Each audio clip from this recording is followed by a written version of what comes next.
안녕하세요. 오늘의 사연 이야기입니다. 영상을 보시고 이야기가 마음에 와닿으신다면 좋아요와 댓글로 따뜻한 한마디 부탁드리겠습니다. 그럼 오늘의 사연 이야기 바로 시작하겠습니다. 안녕하세요. 저는 김정숙이고요. 올해 65이에요.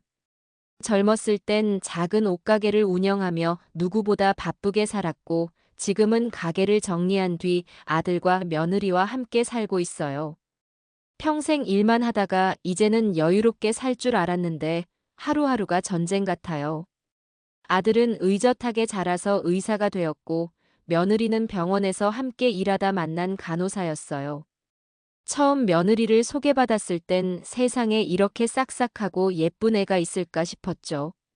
친척들 앞에서도 동네 사람들 앞에서도 며느리는 늘 환하게 웃으며 저를 어머니라고 불렀어요. 그 웃음에 다들 좋은 며느리 얻으셨다라고 부러워했죠. 하지만 그건 모두 남들 앞에서의 모습이었어요.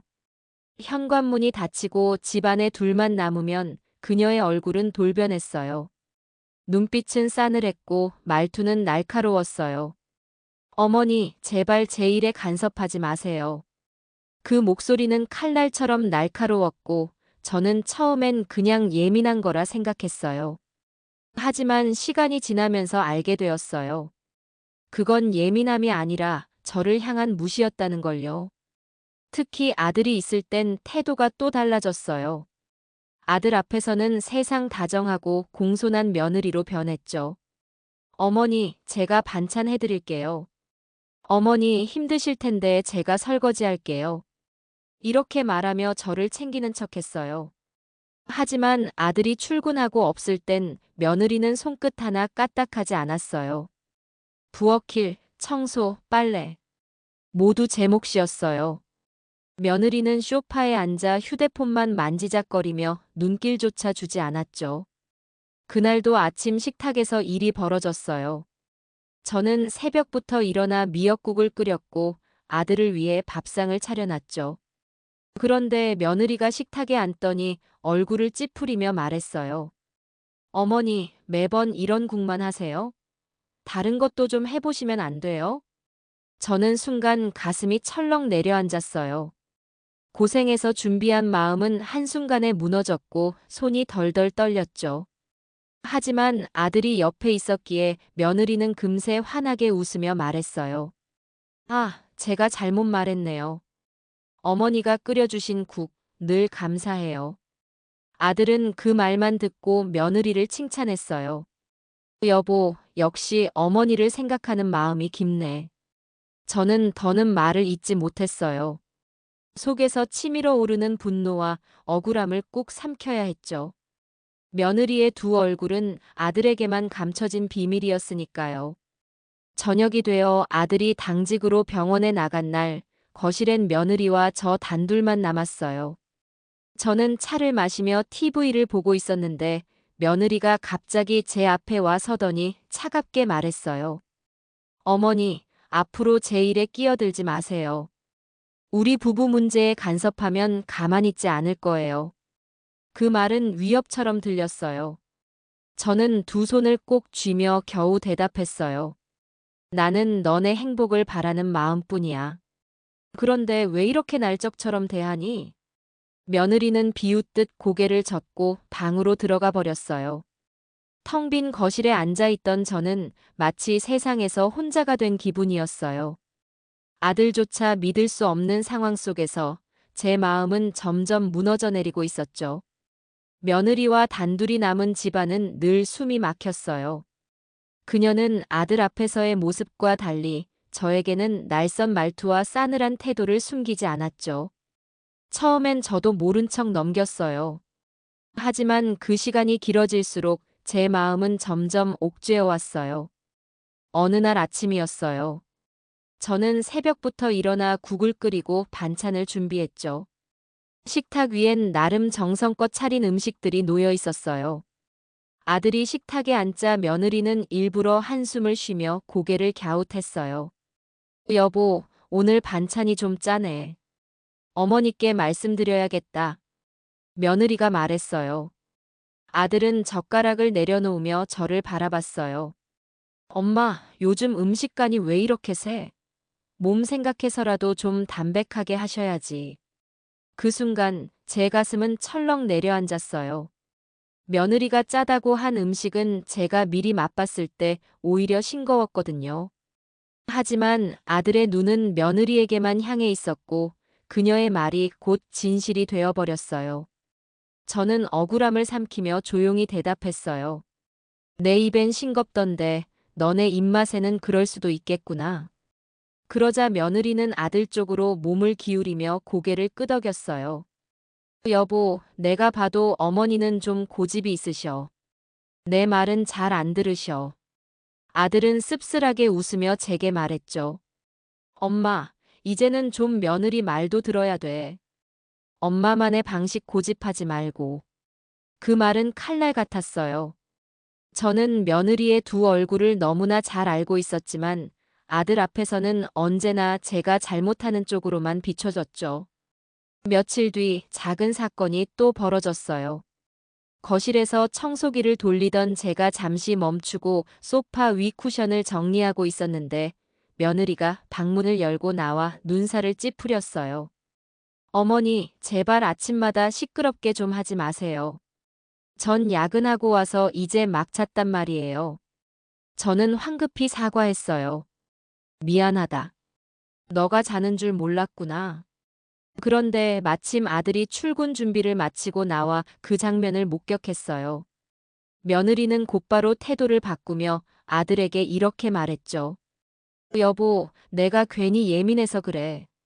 어머니는 일부러 그런 거 아니셔. 아들은 그런 며느리를 다독이며 말했어요. 그래도 엄마, 조금은 조심하셔야 돼. 집에서 다 같이 사는 거잖아. 저는 속으로 끓어오르는 울분을 삼키며 고개를 끄덕였어요. 겉으론 아무렇지 않은 척했지만 제 마음은 이미 쪼개져 있었어요. 내 아들이 왜 저렇게 며느리 말만 믿을까? 내 이야기는 왜 한 번도 들어주지 않을까? 저녁 무렵 식탁에 다시 마주 앉았을 때도 상황은 달라지지 않았어요. 아들은 하루 종일 며느리의 기분만 살피며 대화를 이어갔고 저는 마치 손님처럼 자리에 앉아 있었어요. 식탁에 앉아 있어도 내 자리가 아닌 듯한 기분이었죠. 그날 밤 방 안에서 불 꺼진 천장을 바라보며 저는 스스로에게 속삭였어요. 이대로 가면 난 결국 이 집에서 설 자리를 잃게 되겠구나. 아들의 눈은 이미 며느리에게만 향해 있으니까. 며느리는 점점 더 교묘해졌어요. 남들 앞에선 누구보다 착하고 공손한 며느리였고 집안 어른들 앞에선 손수 과일을 깎아 대접하며 칭찬을 받았죠. 저런 며느리 두신 거 보니 정숙 씨 참 복 받으셨네요. 이웃들이 그렇게 말할 때마다 저는 억지로 미소를 지으며 고개를 끄덕였어요. 그러나 제 속은 까맣게 타들어가고 있었죠. 며느리는 현관문만 닫히면 돌변했어요. 방에서 나오자마자 싸늘한 눈빛으로 저를 스쳐 지나가며 제 존재를 불편해하는 게 온몸으로 느껴졌어요. 심지어 아들이 있을 때와 없을 때의 말투는 하늘과 땅 차이였죠. 어느 날 친척들이 집에 모여 식사를 했어요. 며느리는 그때만큼은 천사 같았어요. 손님들 앞에서 저를 향해 이렇게 말했죠. 어머니가 음식 솜씨가 워낙 좋으셔서 제가 배울 게 너무 많아요. 늘 감사해요. 그 말에 모두들 감탄했어요. 와, 요즘 이런 며느리 보기 힘든데 정말 복 받으셨네요. 그들의 칭찬에 저는 속으로 피가 거꾸로 솟는 듯 했어요. 며느리의 미소는 칼날처럼 제 가슴을 파고들었죠. 손님들이 돌아가고 집안에 우리 셋만 남았을 때였어요. 며느리는 부엌에서 접시를 내려놓으며 차갑게 중얼거렸어요. 어머니, 사람들이 어머니 보고 음식 잘한다고 칭찬하니까 기분 좋으세요? 사실은 제가 다 한 건데. 저는 충격에 눈을 크게 떴어요. 분명 제가 새벽부터 일어나 모든 음식을 준비했는데 며느리는 아무렇지 않게 자기 공처럼 말하고 있었어요. 저는 겨우 목소리를 가다듬었죠. 네가 도운 건 고맙지만 음식은 내가 한 거잖니. 그건 사실대로 말해야지. 그러자 며느리는 날카로운 눈빛으로 저를 쳐다보며 대답했어요. 어머니는 왜 늘 본인만 드러나야 직성이 풀리세요? 제 체면도 좀 세워주시면 안 돼요? 그 말은 억울함을 넘어 모욕처럼 들렸어요. 제가 없는 자리에서 또 어떤 말들을 하고 다닐지 두려움까지 밀려왔죠. 며칠 후 작은 사건이 또 벌어졌어요. 저는 아들을 위해 새 옷을 사두었는데 며느리가 그걸 먼저 보고는 날카롭게 쏘아붙였어요. 어머니, 왜 제 남편 옷을 마음대로 사세요? 제가 할 일이잖아요. 저는 놀라서 대답했어요. 나는 그냥 너가 바쁜 줄 알고 챙긴 거야. 네 남편이기도 하지만 내 아들이잖니. 그 순간 며느리의 입가엔 비웃음이 번졌어요. 그 표정은 당신은 이미 한 발짝 물러서야 할 사람이라는 걸 말하는 듯 했죠. 아들은 그 자리에 없었기에 그 모든 말들이 제게만 향했어요. 저녁에 아들이 돌아왔을 때 며느리는 언제 그랬냐는 듯 상냥한 목소리로 아들을 맞이했어요. 여보, 오늘 하루 힘들었지? 어머니랑 같이 저녁 준비했어. 맛있게 먹어. 아들은 그 말을 그대로 믿고 저를 향해 미소를 지었어요. 엄마, 우리 며느리가 참 잘하지? 엄마도 마음 든든하시겠다. 저는 아무 말도 하지 못했어요. 제 속은 무너져 내렸지만 그 순간만큼은 삼켜야 했죠. 이 아이의 눈에는 며느리만 보이는구나. 난 더 이상 이 집에서 주인이 아니구나. 며느리는 점점 더 영리해졌어요. 이제는 대놓고 무례하게 굴기보다 아들의 눈과 귀를 차근차근 자기 쪽으로 돌려놓는 방식을 택했죠.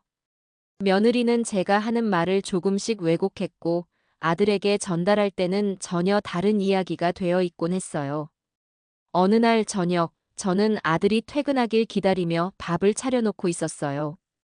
문이 열리자마자 며느리는 아들의 팔을 붙잡으며 다정한 목소리로 말했어요. 여보, 오늘도 힘들었지? 어머니가 또 제가 한 반찬 다 버리셨다니까 속상해서 어쩌면 좋아. 저는 순간 놀라 입을 다물 수 없었어요. 제가 반찬을 버리긴커녕 오히려 며느리가 준비한 게 없어 제가 다시 만들어 놓은 건데 아들 앞에서 며느리는 사실을 완전히 뒤집어 말했죠. 아들은 제 얼굴을 바라보며 눈빛을 굳혔어요. 엄마, 왜 그러셨어요? 며느리 마음 좀 헤아려 주시면 안 돼요? 그 말은 제 가슴을 철렁 내려앉게 했어요. 억울했지만 순간적으로 무엇을 말해도 변명처럼 들릴 것 같아 차마 소리치지 못했어요. 며느리의 미소 뒤에 감춰진 칼날은 이렇게 아들의 마음까지 파고들고 있었어요. 며칠 뒤 또 다른 일이 벌어졌어요. 아들이 출근 준비를 하던 아침, 며느리가 슬며시 제 방 앞에 서서 작은 목소리로 중얼거렸어요. 어머니, 집안일도 이제는 저한테 맡기세요. 괜히 아들 힘들게 하지 마시고요. 그 목소리는 아들에게 들리도록 일부러 크게 낸 듯 했어요. 아들은 옷을 입으며 그 소리를 듣고 나와 저를 노려보듯 말했죠. 엄마, 이제 좀 쉬셔도 되잖아요. 왜 굳이 힘들게 하면서 며느리랑 갈등 만드세요? 저는 억울함에 손을 떨며 대답했어요. 난 갈등 만들려는 게 아니야. 너가 집에 와서 편히 쉴 수 있도록 해주고 싶어서 그런 거야. 하지만 아들은 고개를 저으며 방으로 들어가 버렸어요. 며느리는 그 뒤에서 보란 듯이 옅은 미소를 지었죠.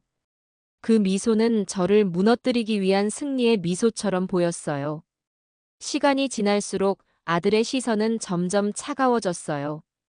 제가 무슨 말을 해도 그는 며느리 쪽으로만 눈길을 돌렸고 며느리의 말은 늘 진실처럼 받아들였죠. 그 사이에서 저는 점점 더 작아졌고 목소리는 점점 더 사라졌어요. 저녁 무렵 아들이 집에 들어왔을 때 며느리는 일부러 제 앞에서 한숨을 쉬며 말했어요. 여보, 어머니가 오늘 또 저한테 서운한 말씀하셨어. 나 이제 정말 지칠 것 같아. 아들은 제 눈을 바라보며 낮은 목소리로 말했죠. 엄마, 제발 며느리 좀 괴롭히지 마세요. 우리 가정 평화를 위해서라도 부탁드려요. 저는 순간 목구멍이 막혀 아무 말도 할 수 없었어요. 가슴은 두드려 맞은 듯 아팠고 눈가가 뜨겁게 젖어들었죠. 분명히 잘못한 건 며느리인데 결국 잘못된 사람은 저로 둔갑해버렸어요. 며느리는 이제 더 이상 제 앞에서 태도를 감추지 않았어요. 그녀는 아들이 없는 자리에서는 노골적으로 저를 몰아세웠고 아들이 들어오면 언제 그랬냐는 듯 다정한 얼굴을 했죠. 저는 매일이 전쟁 같았고 아들은 점점 제 말을 믿지 않게 되었어요. 어느 날 저녁, 저는 부엌에서 반찬을 준비하고 있었어요. 그때 며느리가 다가와 작은 목소리로 속삭였죠. 어머니, 제발 제 앞에서 잔소리 좀 그만하세요. 아들한테 다 말할 거예요. 저는 놀라 손에 들고 있던 국자를 떨어뜨렸어요. 아들은 마침 거실에 앉아 있었고 그 소리에 부엌으로 들어왔죠. 그러자 며느리는 바로 표정을 바꾸며 제 손을 잡는 척했어요. 어머니, 괜찮으세요? 제가 더 잘해야 하는데 늘 힘들게 해드려 죄송해요. 아들은 그 말만 듣고 저를 바라보며 한숨을 내쉬었어요. 엄마, 며느리가 이렇게까지 말하는데 왜 자꾸 힘들게 하세요? 조금만 이해해 주시면 안 돼요? 저는 억울해서 목이 메었지만 아무 대답도 나오지 않았어요. 아들이 제 말을 듣지 않는다는 걸 이제는 너무도 잘 알았으니까요. 며칠 뒤 집안은 더 큰 소란에 휩싸였어요. 저는 오래된 가족 사진을 정리하며 아들에게 건네주려고 한 장을 꺼냈어요. 그런데 며느리가 그걸 보고는 얼굴을 찡그리며 말했죠. 어머니, 저런 낡은 사진까지 꺼내시는 거예요? 집안 분위기만 어두워져요. 저는 순간 서운한 마음에 대답했어요. 이건 내 아들이 어릴 적 모습이 담긴 소중한 사진이야. 너에겐 소용없을지 몰라도 나한테는 삶의 일부야. 그런데 아들이 퇴근에 들어오는 순간 며느리는 갑자기 울먹이며 말했어요. 여보, 어머니가 제게 소용없다고 하셨어. 나를 이 집에 필요 없는 사람처럼 말씀하셨어. 아들의 얼굴은 순식간에 굳어졌어요. 아들은 제 손에 들린 사진을 보며 차갑게 말했죠. 엄마, 도대체 왜 며느리한테 그런 상처 주는 말을 하세요?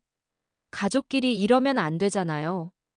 저는 숨이 막혀 눈물이 차올랐어요. 난 그런 말 한 적 없어. 난 그저 이 사진이 내겐 소중하다고 했을 뿐이야. 하지만 아들은 고개를 저으며 방으로 들어가 버렸어요. 문이 닫히는 소리가 제 가슴을 쿵 하고 내리쳤고 저는 그 자리에 주저앉아 버렸어요. 그날 밤 방 안은 적막했고 저는 어둠 속에서 혼잣말을 했어요. 이제 내 아들은 더 이상 내 아들이 아니구나. 그의 눈과 귀는 모두 며느리에게만 가 있구나. 내가 설 자리는 이제 점점 더 사라져가고 있구나. 며느리는 이제 집 안에서 제 눈치를 아예 보지 않았어요. 처음엔 아들 앞에서만 공손하던 그녀가 이제는 아들이 없어도 당당하게 집안을 자기 것처럼 휘둘렀죠. 거실 소파에는 늘 그녀의 물건이 널브러져 있었고 주방조차 제가 아닌 며느리의 영역이 되어 있었어요. 며느리는 아들에게 내가 집안을 잘 챙긴다는 인상을 심어주려는 듯 일부러 더 크게 나섰어요. 그러나 실제로는 집안일의 무게는 여전히 제 어깨 위에 있었죠. 저는 집 안구석에서 점점 작아지고 있었고 며느리는 점점 더 대담해지고 있었어요. 어느 날 며느리가 제 방문을 두드리지도 않고 들어왔어요. 손에는 집안 살림 통장이 들려 있었고 그녀는 제 앞에 툭 내던지며 말했어요. 어머니, 이젠 이런 거 저한테 맡기세요. 제가 관리하는 게 맞잖아요. 저는 놀라며 손사래를 쳤어요. 그건 내가 평생 지켜온 살림이야. 네가 갑자기 손 떼는 건 안 돼. 그러자 며느리는 비웃듯 미소를 지으며 대답했어요. 어머니가 챙기신다면서 늘 빠뜨리시잖아요. 아들도 제 말만 믿어요. 이제부터는 제가 알아서 할게요. 그 말은 협박처럼 들렸고 동시에 제 자리를 뺏기고 있다는 절망이 찾아왔어요. 하지만 저는 가만히 당하고만 있지 않기로 했어요. 그래, 네가 완벽한 척하지만 분명 약점이 있을 거야. 그걸 내가 잡아야 해. 며칠 후, 저는 며느리가 외출할 때 일부러 조용히 따라 나갔어요. 며느리가 어디로 가는지, 무슨 일을 하는지 지켜봐야 했죠. 며느리는 동네 카페에서 누군가와 만나 수다를 떨고 있었어요. 며느리의 입에서는 제 흉과 불평이 쏟아져 나왔죠. 우리 시어머니는 진짜 고집불통이야. 내가 아니었으면 벌써 집안 다 무너졌을 거야. 그 순간 저는 핸드백 속 휴대폰을 꺼내 녹음을 시작했어요. 가슴은 쿵쾅거렸지만 이게 유일한 방법이라 생각했어요. 며느리의 두 얼굴을 그대로 아들에게 들려줄 수 있는 증거가 필요했죠. 집으로 돌아온 후 며느리는 태연하게 웃으며 아들에게 다정하게 말했어요. 여보, 오늘도 어머니랑 별일 없었어.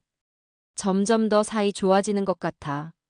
저는 그 순간 손 안에 녹음기를 꼭 쥐었어요. 아들의 눈이 며느리에게만 향하는 게 괴로웠지만 이제는 제게도 무기가 있었어요. 그래, 너도 언젠가 드러나겠지. 너의 가면은 오래가지 못할 거야. 며느리는 이제 집 안을 완전히 자기 세상처럼 만들었어요. 거실 소파에는 그녀의 화장품과 옷가지가 쌓여 있었고 주방 냉장고에는 며느리가 좋아하는 음식만 가득했죠. 하지만 저는 이제 당하고만 있는 사람이 아니었어요. 며칠 전 몰래 녹음한 며느리의 목소리가 제 손에 있었으니까요. 그건 제가 살아남기 위해 쥔 아주 날카로운 칼날 같은 증거였어요. 어느 날 저녁 며느리는 아들 앞에서 애써 한숨을 쉬며 제 흉을 봤어요. 여보, 어머니가 오늘 또 나한테 심한 말씀하셨어. 나는 정말 잘해드리려고 하는데 너무 힘들어. 아들의 눈빛이 곧바로 차가워져 제게 향했어요. 엄마, 또 며느리 힘들게 하셨어요? 왜 그러세요? 며느리도 가족이에요. 저는 더 이상 억울함을 감출 수 없었어요. 손에 쥔 녹음기를 떠올리며 마음속으로 다짐했죠. 그래, 이제 조금만 더 참자. 스스로 무너지도록 만들 거야. 며느리는 아들이 출근한 뒤 점점 더 대담해졌어요. 며느리는 제 방까지 들어와 옷장 속을 뒤지며 제 물건을 흘겨보곤 했어요. 심지어 제 손을 치우며 이렇게 말했죠. 어머니, 이제 이런 낡은 물건들은 치우세요. 이 집은 이제 제가 주인이라고 생각해요. 저는 피가 거꾸로 솟는 기분이었지만 애써 차분히 대답했어요. 네가 주인이면 나는 뭐가 되니? 내가 세운 집인데 네가 감히 그렇게 말해?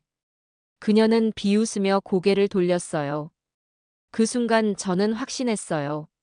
며느리는 이미 선을 넘었고 제자리를 완전히 빼앗으려 하고 있다는 걸요.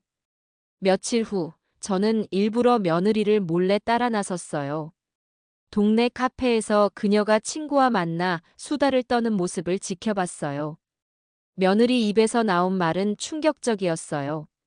우리 집은 내가 다 쥐고 있어. 시어머니는 그냥 구석에 처박혀 살게 만들면 돼. 아들도 내 편이니까 문제 없어. 저는 심장이 미친 듯이 뛰었지만 손을 떨며 휴대폰을 켜 녹음을 남겼어요. 그 목소리는 이제 더 이상 부정할 수 없는 증거가 되었어요. 집으로 돌아온 저는 며느리 앞에서 일부러 태연하게 행동했어요. 오늘 하루 어땠니? 피곤하지는 않았니? 그러자 며느리는 능청스럽게 웃으며 말했죠. 어머니, 저야 뭐 괜찮죠. 어머니만 제 말 좀 잘 들어주시면 더 좋을 텐데요. 며느리의 얼굴은 여전히 뻔뻔했지만 제 마음은 더 단단해졌어요. 이제는 숨길 필요도 없었어요. 좋아. 너가 그렇게까지 원한다면 난 너를 무너뜨릴 준비를 할 거야. 너의 두 얼굴은 곧 드러나게 되어 있어. 며느리는 이제 아예 숨길 생각조차 하지 않았어요. 아들이 출근한 뒤에는 제 앞에서 날이 선 말들을 아무렇지 않게 쏟아냈죠. 저는 더는 분노를 삼킬 수 없었지만 그래도 꾹 참으며 증거를 모으려 했어요. 언젠가는 반드시 그 가면이 벗겨질 거라는 걸 믿었으니까요. 그날 오후 저는 거실에서 바느질을 하고 있었어요. 며느리는 소파에 앉아 휴대폰을 만지작거리다가 갑자기 제게 짜증 섞인 목소리로 말했어요. 어머니, 제발 가만히 좀 계시라니까요. 이제 이 집 주인은 저예요. 어머니는 그냥 조용히만 계세요. 저는 손에 쥔 바늘을 놓치며 멍하니 그녀를 바라봤어요. 그 말은 단순한 무례가 아니라 저를 아예 없는 사람처럼 무시하는 선언 같았거든요. 참다 못해 저는 목소리를 높였어요. 네가 어떻게 감히 그런 말을 하니? 이 집은 내 집이야. 너 같은 애가 주인 행세할 자격은 없어. 그 순간 방문이 열리는 소리가 들렸어요. 당직이 없던 아들이 일찍 집에 돌아와 현관에 들어서는 장면이었어요. 아들은 며느리의 막말을 고스란히 듣고 당황스러운 얼굴로 우리를 번갈아 바라봤죠. 며느리는 순간 굳어졌지만 곧바로 눈치를 바꾸며 눈가에 눈물을 고였어요. 여보, 나 지금 너무 억울해. 어머니가 나한테 계속 심한 말씀을 하셔. 나는 그저 잘해보려고 했을 뿐인데. 아들의 얼굴은 혼란으로 얼룩졌어요. 아들은 방금 들은 말과 며느리의 눈물 사이에서 갈피를 잡지 못했죠. 둘 다 무슨 일이야? 내가 들은 게 맞는 건지 모르겠네. 아들이 조용히 말했죠. 저는 답답한 마음에 손을 떨며 말했어요. 네가 들은 게 진실이야. 저 애는 늘 내 앞에서만 이렇게 날 무시하고 짓밟아왔어. 그런데 네 앞에선 천사인 척하잖아. 아들은 아무 말도 하지 못한 채 우리 사이를 바라보다 결국 방으로 들어가 버렸어요. 문 닫히는 소리만 남았고 그 소리는 제 가슴을 무겁게 짓눌렀어요. 며느리는 방으로 들어가는 아들의 뒷모습을 보며 차갑게 웃더니 고개를 돌려 저를 향해 날카롭게 속삭였어요. 어머니, 결국 아들은 혼란스러워졌어요. 그럼 이젠 누구 말을 믿게 될까요? 저는 치밀어 오르는 분노를 꾹 참으며 마음속으로 다짐했어요. 좋아. 네가 그렇게 피해자인 척할 수 있다면 난 더 큰 증거를 보여주겠어. 네 연극은 오래가지 못할 거야. 그날 밤 집안은 적막했고 아들은 저녁 내내 방에서 나오지 않았어요. 저는 방 안에서 혼잣말처럼 다짐했어요. 이제는 끝을 봐야 해. 며느리의 민낯은 더 이상 감춰지지 않을 테니까. 며느리는 아들이 혼란스러워진 걸 느끼자 곧바로 태도를 바꿨어요. 며칠 동안은 고개를 숙이고 얌전한 척하며 아들에게 잘 보이려 애쓰는 모습이었죠.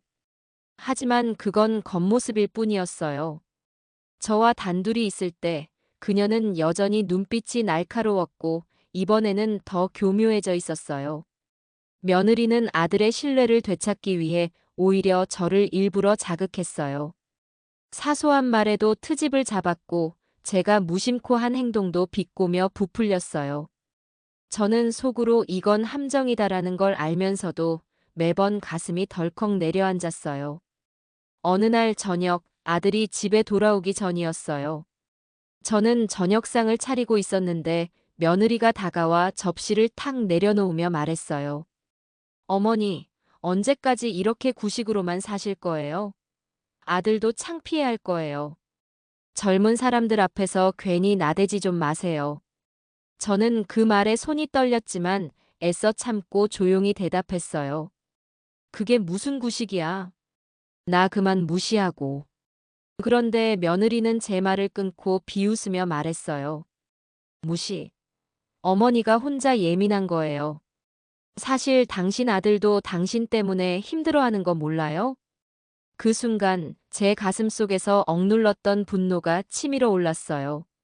눈앞이 흐릿해지고 손끝까지 화가 차올라 결국 제 손이 며느리의 뺨을 때리고 말았죠.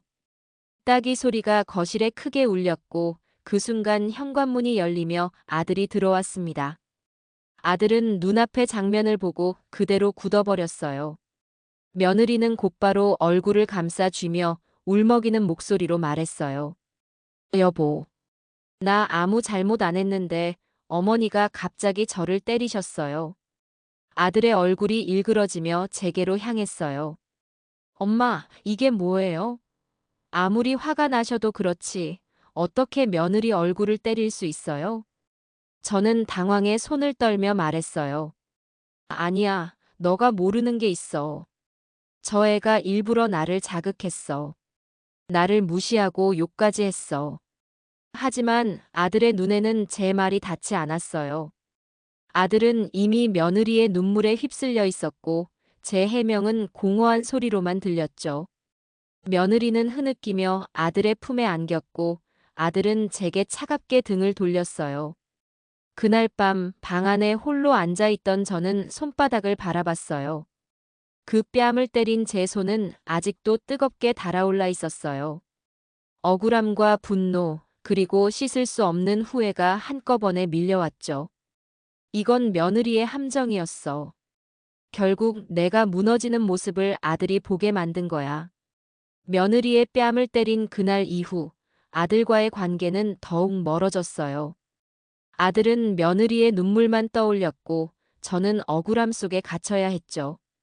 하지만 저는 포기하지 않았어요. 지난 세월 며느리가 흘린 말들을 녹음한 파일이 있었고 몇 번이고 교묘히 날 속이는 장면들을 눈으로 확인했으니까요. 언젠가는 반드시 그 진실을 아들에게 보여주리라 마음먹었어요. 며칠 동안 저는 일부러 며느리 앞에서 순한 척, 약한 척 행동했어요. 그녀가 방심하도록 하기 위해서였죠. 그리고 기회는 생각보다 빨리 찾아왔어요. 어느 저녁 아들이 늦는다고 했기에 저는 며느리와 단둘이 거실에 앉아 있었어요. 저는 일부러 작은 한숨을 내쉬며 말했어요. 네가 이 집을 다 주관하려고 하는 건 알겠지만 그래도 나한테 조금은 예의를 지켜줬으면 해. 며느리는 기다렸다는 듯 차갑게 웃었어요. 예의요? 어머니는 이제 그만 좀 내려놓으세요. 이 집은 이제 제 세상이에요. 어머니는 그냥 손님처럼 계시면 돼요. 그 순간 저는 눈을 들어 현관문 쪽을 바라봤어요. 마침 아들이 퇴근에 들어서며 그 말을 고스란히 들은 거였죠. 아들은 걸음을 멈추고 충격에 얼어붙은 눈빛으로 며느리를 바라봤어요. 당황한 며느리는 곧바로 눈물을 글썽이며 아들의 팔에 매달렸어요. 여보, 그건 그런 뜻이 아니에요. 어머니가 저를 자꾸 힘들게 하셔서 나도 모르게 그런 말이 나온 거예요. 그러나 이번엔 상황이 달랐어요. 저는 곧바로 손에 쥐어둔 휴대폰을 꺼내 녹음된 파일을 재생했죠. 거실에 울려 퍼지는 그녀의 목소리. 시어머니는 그냥 구석에 처박아 두면 돼. 아들은 내 편이니까 문제 없어. 아들의 눈빛이 점점 변해갔어요. 저는 흔들리지 않는 목소리로 말했어요. 네가 직접 말한 거야. 그동안 나를 괴롭히고 무시한 모든 말들, 내가 다 남겨놨어. 이게 증거야. 아들은 멍하니 며느리와 저를 번갈아 보다가 결국 낮게 한숨을 내쉬었어요. 이제야 알겠다. 그동안 내가 얼마나 속았는지. 엄마 말이 다 맞았는데 나는 내 아내 말만 믿고 엄마를 의심했어. 며느리는 얼굴이 하얗게 질리며 변명하려 했지만 아들은 더 이상 그녀의 눈물을 보지 않았어요. 그 순간 그녀의 가면은 산산이 부서져 있었고 저는 비로소 내 억울함이 조금은 풀리는 걸 느꼈어요. 며느리의 민낯이 드러난 날 이후 집안의 공기는 완전히 달라졌어요. 아들은 더 이상 며느리의 눈물에 휘둘리지 않았고 저를 향한 태도도 조금씩 바뀌었어요. 그동안 제 말은 항상 변명으로만 들렸지만 이제 아들은 며느리를 경계하는 눈빛을 보내기 시작했죠. 며느리도 그 변화를 감지한 듯 했어요. 예전처럼 당당하게 굴던 모습은 잠시 사라지고 이번엔 한없이 약한 척을 했죠. 아들이 집에 들어오면 며느리는 일부러 작은 목소리로 말했어요. 여보, 내가 부족해서 그래. 앞으로는 어머니께 잘할게. 제발 나 좀 믿어줘. 아들은 그런 며느리를 바라보며 짧게 대답했지만 더 이상 예전처럼 감싸주지는 않았어요. 당신이 진심이라면 행동으로 보여. 말로만 하는 건 이제 믿을 수 없어. 그 말은 며느리의 가슴에 깊은 흉터처럼 새겨졌을 거예요. 며느리는 아들의 마음을 다시 얻기 위해 부엌에서 열심히 움직였고 일부러 저에게 다가와 억지 미소를 지으며 말을 걸었어요. 어머니, 제가 도와드릴게요. 앞으로는 제가 설거지 다 할게요. 저는 속으로 비웃음이 났지만 겉으로는 태연하게 고개를 끄덕였어요. 며느리가 다시 아들의 눈을 속이려 하는 게 뻔히 보였거든요. 며칠 동안 며느리는 억지로라도 착한 며느리 역할을 연기했어요. 하지만 그 모습은 억지스러웠고 아들은 점점 더 불편한 기색을 감추지 않았어요. 아들은 퇴근 후에도 집에 들어오자마자 방으로 들어가 버렸고 며느리의 눈길을 피하기 시작했어요. 며느리의 초조함은 날이 갈수록 커졌어요. 결국 어느 날 저녁 아들과 며느리가 마주 앉은 식탁에서 긴장감이 터져 나왔어요. 아들은 밥을 먹다 젓가락을 내려놓고 조용히 말했어요. 솔직히 말해. 당신이 엄마한테 했던 말들, 그리고 그동안 숨겨왔던 태도. 그게 다 가식 아니었어. 내가 그걸 다 못 본 줄 알았어. 그 순간 며느리의 얼굴은 하얗게 굳었고 억지 미소는 사라졌어요. 며느리는 떨리는 손으로 밥그릇을 밀쳐내며 목소리를 높였어요. 여보, 왜 이렇게 변했어? 어머니 말만 믿고 나를 몰아붙이잖아. 내가 그동안 얼마나 참았는데 왜 나만 나쁘게 보는 거야? 아들은 더 이상 대답하지 않았어요. 그저 멀리서 며느리를 바라보며 차갑게 시선을 거두었을 뿐이었어요. 그 침묵이 며느리에게는 더 큰 모욕처럼 느껴졌을 거예요. 결국 며느리는 참았던 분노를 폭발시키며 소리쳤어요. 그래, 알았어. 당신도 어머니도 이제 다 싫고 필요 없어. 내가 나가면 당신들 후회할 거야. 며느리는 자리에서 벌떡 일어나 가방을 챙기더니 현관문을 쾅 닫고 나가버렸어요. 집안에는 정막만이 남았고 그 순간 아들의 어깨가 무겁게 떨어졌어요. 저는 그런 아들을 조용히 바라봤어요.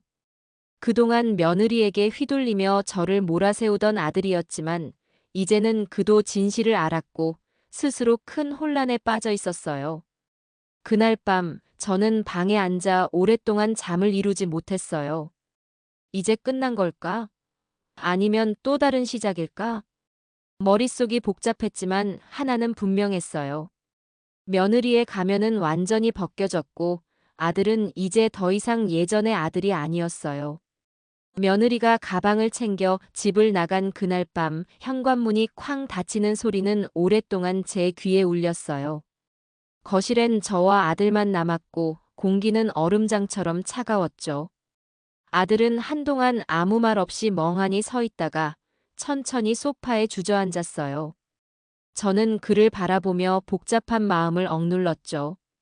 그동안 아들은 늘 며느리의 편이었고 제 억울한 말을 외면해왔어요. 하지만 이제는 그의 눈빛이 달라져 있었어요.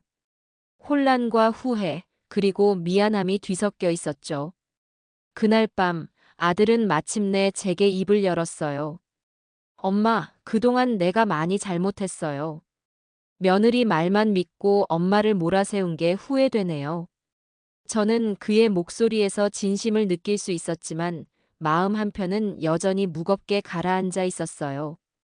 이제라도 알았다니 다행이지만 그동안 나는 너무 많은 상처를 받았어. 며느리의 두 얼굴도 괴로웠지만 내 아들이 내 편이 아니었다는 게 가장 힘들었단다. 제가 조용히 말했어요. 아들은 고개를 숙인 채 아무 말도 하지 못했어요. 그 모습이 안쓰럽기도 했지만 제 마음이 하루아침에 풀리진 않았어요. 배신의 기억은 깊은 흉터처럼 남아 있었으니까요. 며느리가 떠난 뒤 집안은 조용해졌어요. 싸늘하게 얼어붙었던 공기가 조금씩 풀리며 오랜만에 평온함이 찾아왔어요. 아들은 더 이상 늦게 들어오지 않았고 주말마다 저와 함께 시간을 보내려 했어요. 함께 장을 보러 가고 식탁에서 웃으며 밥을 먹는 시간이 조금씩 늘어났어요.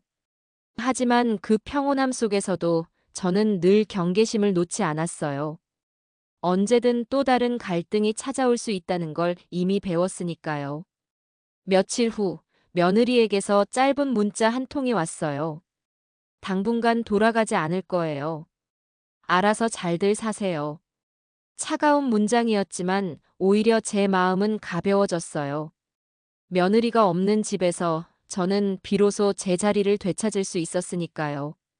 아들은 시간이 갈수록 저에게 더 따뜻해졌어요.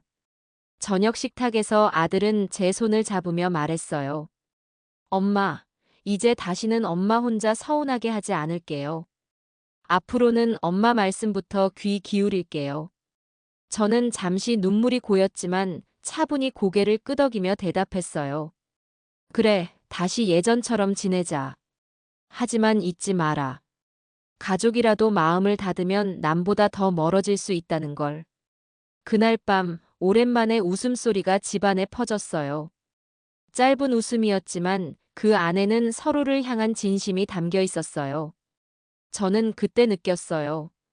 결국 이 집을 다시 세우는 건 거짓된 며느리가 아니라 저와 아들이라는 걸요. 여러분, 가까운 가족일수록 더 깊은 상처를 줄 수 있어요. 겉으로는 효부처럼 굴다가 뒤로는 시어머니를 하대하는 며느리의 두 얼굴. 저는 뼈저리게 겪었어요. 무엇보다도 힘들었던 건 제 아들이 제 편이 되어주지 않았다는 사실이었죠. 하지만 기억하세요. 가족 안에서도 진실은 반드시 드러납니다. 거짓과 가면은 오래가지 못하고 결국 무너져 내리게 되어 있어요. 그때까지 참고 버티는 게 답이 아니라 지혜롭게 증거를 쥐고 스스로를 지켜내는 용기가 필요해요. 아무리 가족이라 해도 나를 짓밟는다면 단호히 맞서야 해요. 그게 때로는 가장 큰 사랑이고 나 자신을 지키는 길이기도 하니까요. 절대 잊지 마세요. 가족이라는 이름에 속아 상처받지 말고 스스로를 먼저 지키는 것이 인생 후반부를 지혜롭게 사는 첫걸음이라는 걸요. 오늘의 사연 이야기는 여기까지입니다. 오늘의 이야기가 마음에 와닿으셨다면 좋아요와 댓글로 따뜻한 한마디 부탁드려요.